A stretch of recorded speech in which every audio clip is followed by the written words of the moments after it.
Here's the thing, an EcoBoost engine almost never fails without warning. It sends you signals, sometimes for weeks, sometimes for months before it actually breaks down. The problem is that 90% of owners either ignore those signals or write them off as just a normal engine noise.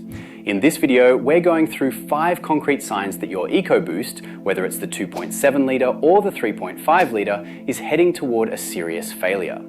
I'm ranking them from least to most serious, and by the end, I'll show you the sign that most owners miss completely, one that can turn a repair costing a few $100s into a full engine replacement. Stick around because sign number 5 is the one that catches the most people off guard, and it's the most expensive mistake you can make.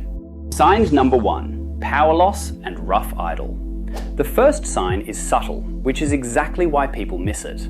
The engine suddenly doesn't have the same kick it used to. Acceleration feels sluggish, the engine hunts or shudders at idle, and fuel economy quietly gets worse for no obvious reason. This is a classic symptom of carbon buildup on the intake valves. EcoBoost engines use direct fuel injection. Fuel is sprayed straight into the combustion chamber instead of passing over the intake valves like it does in older port-injected engines. That means fuel no longer washes the valves clean as it flows through. So over time, a layer of carbon deposits builds up and restricts airflow.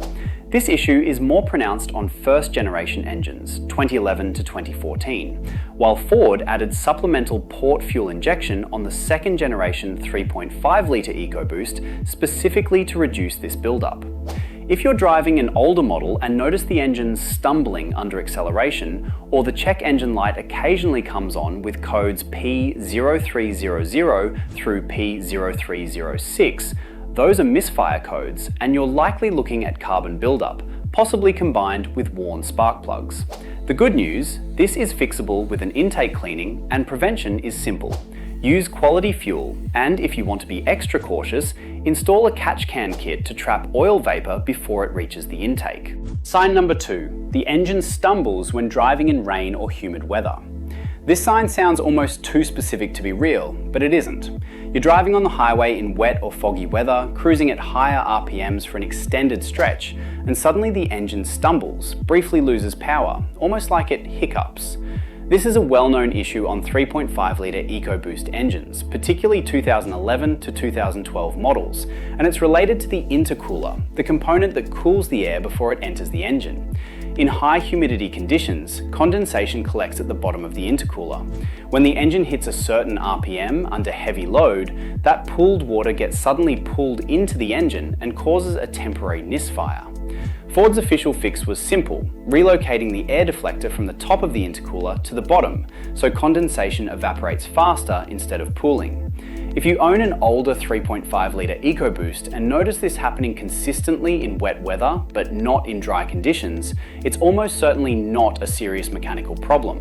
Still, it's worth addressing, since repeated moisture exposure in the intake system isn't great for long-term reliability. Sign number 3, a rattling or ticking noise on cold start. The third sign is an audio one, and a lot of owners brush it off as the engine just warming up.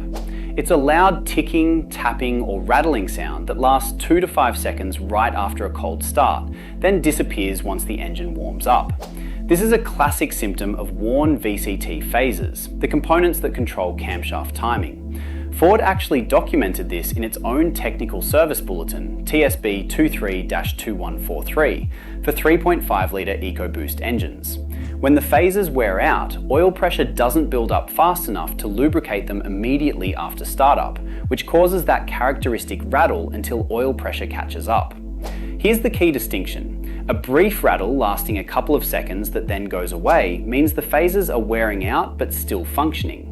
If that rattle gets longer, louder, or starts happening even after the engine is warm, that's a sign the timing chain and guides are wearing significantly. A fixable problem, but only if you deal with it in time. Ignoring this noise for months can eventually lead to the chain skipping a tooth, which turns into a serious, expensive repair. Sign number 4, a whining or siren-like noise that changes with RPM. Now we get to a sign that sounds dramatic because it is, a high-pitched whine or a siren-like sound coming from the engine bay that changes pitch depending on how hard you're accelerating. This is almost always a failing turbocharger. The 3.5 litre EcoBoost has 2 turbochargers, and when the bearings inside a turbo start to wear out, that's exactly the noise they produce.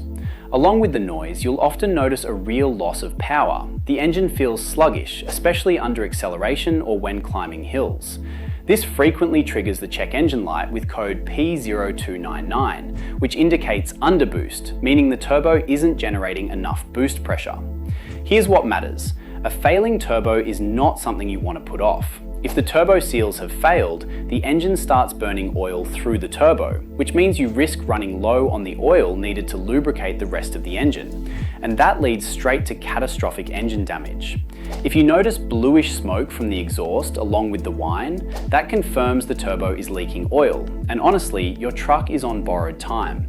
It's still drivable, but every additional mile increases the risk.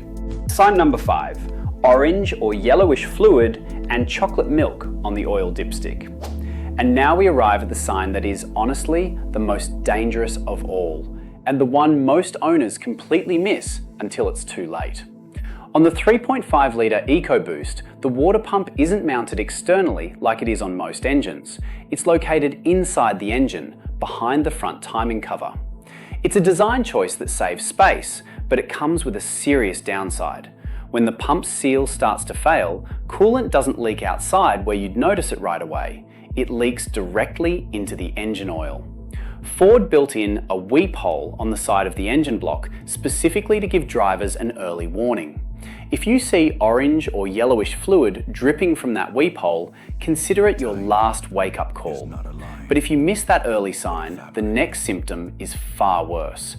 The engine oil starts to look like chocolate milk. Cloudy, light brown and creamy because it's mixing with coolant. At that point, the engine is losing lubrication on critical components, and mechanics describe this scenario exactly the way one owner on a forum did. The engine simply shut off without warning, even though everything had seemed fine right up until that moment.